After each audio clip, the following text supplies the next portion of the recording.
I was the guy who danced. I was the guy who Irish danced. It was no big deal. Ladies and gentlemen, River Dance.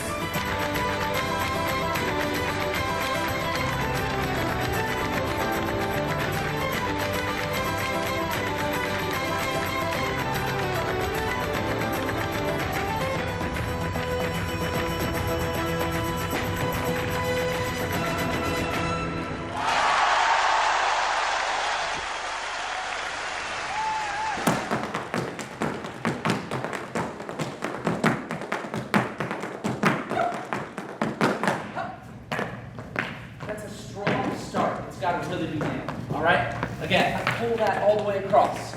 My name is Richens-Timm.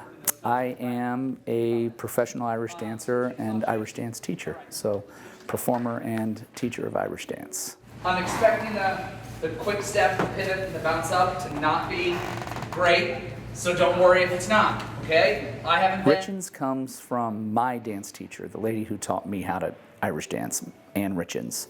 Keep all on the toes except... If Ann were here to tell the story, she would say that I was just a nuisance at the class, running around, causing a disturbance. And she told my mom, put him in line, I'll straighten him up. And here we are. I fell in love with Irish dance and danced all my life. And once I won the world championship, she asked me to come on to her staff as a teaching partner with her.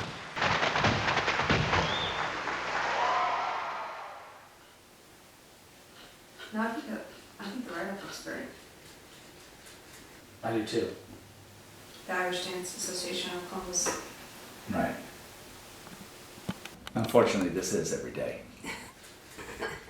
Except we're much more cordial today Than we usually are with each other, arguing. a little more heated, a little less patient. It's sometimes tough to work with your spouse. Am I right? 365 days a year Never get away from each other. for 17 years. Yeah. It's a good thing you're cute. Uh-huh. That's sweet. She's sucking up to the camera. I am not. How did I meet my wife? Well, I met John the very first time. He tells this funny story.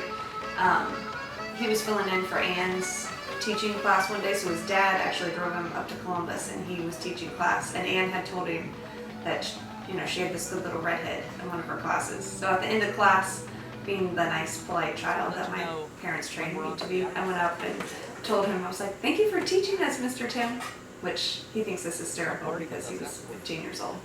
and I was one of Ann's top male dancers, and Heather was one of her top female dancers. So when we'd go out and do performances, it would always be her and I would kind of be like the lead male and the lead female.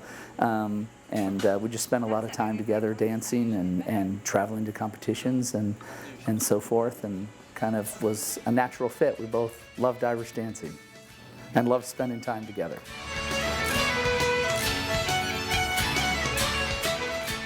We teach in Columbus, Ohio, Indianapolis. That's a 3-hour drive over and 3-hour drive back. We're road warriors, let me tell you. I read back on like the history of Irish dancing and about how they had like the traveling dance masters who used to travel from city to city in Ireland, town to town. People would put them up in their house. They would, share their dance knowledge and teach people dancing, and then they'd move on to the next city. The whole concept of like how the tradition or how the art is passed on from one generation to the next, it really hasn't changed much. Where they're not lifting. And I'm thinking, their teacher is not telling them what to do. Ann Richens was tough, like if you didn't work hard enough, or if you didn't dance up to what she thought you were capable of, she'd ride you, she'd push you. We could show you what you need to do, and tell you, and yell at you to do it. And at the end of the day, you're the ones who dance for the judges or for the audience. You didn't dare not work for her. You didn't dare come back to class the next week without having improved on what she told you needed to work on the week before.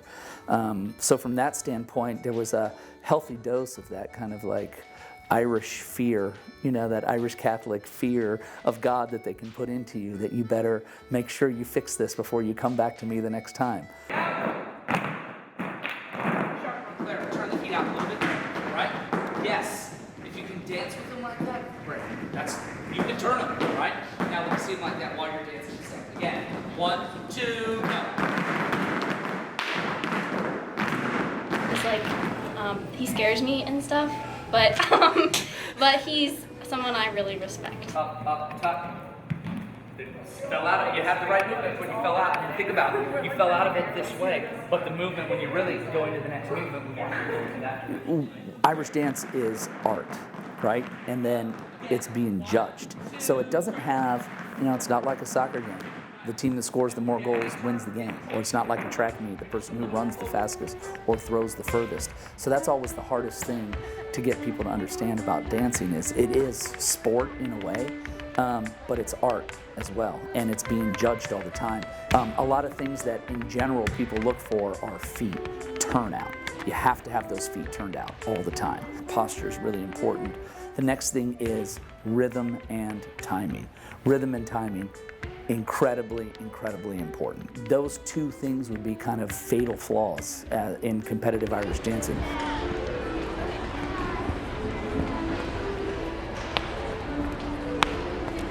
Yeah, I think that whole concept of like the ratio of guys, male to female in dance, it transfers to all forms of dance, whether it be, tap, jazz, ballet, modern dance, Irish dance. There just tend to be fewer males. I think we are like the male society is the guy has to be good in sports, and that's just not the way it has to be. I was made fun of one time in a bar when a guy made some sort of comment when I was dancing around. And I knew as an Irish dancer exactly how far my leg could go, right?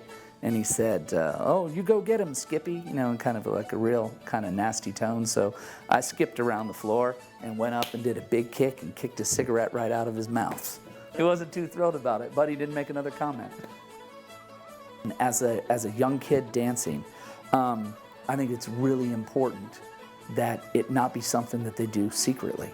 Because when you do something secretly, it seems like it's forbidden. Like, why are you embarrassed to tell people that you're doing it?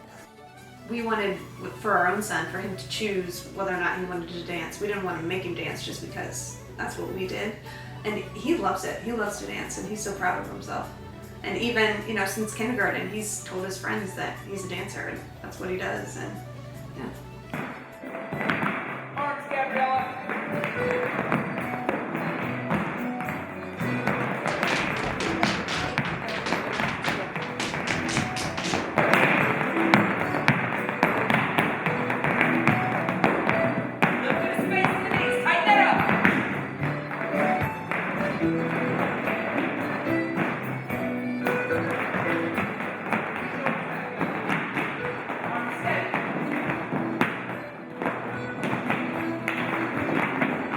As you're doing the movement, as you go from here, you gotta place your foot down. That way you're not getting around on that left foot, which makes you feel like you're going falling backwards, right? Yeah. You got at least a quarter of a turn to get around. Right? It's a very strict discipline. So I always ask people, are you sure this is the style of dance you want to do? It's great. It's, to me, one of the most amazing forms of dance.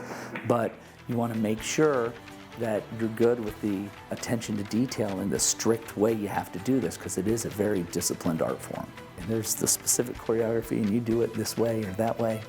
But I think that's the beauty of it too, and that's how you get where you can have like the river dance or Lord of the Dance, where you've got 30 people across the front of the stage doing the exact same thing, all in unison. That's the power of the beauty.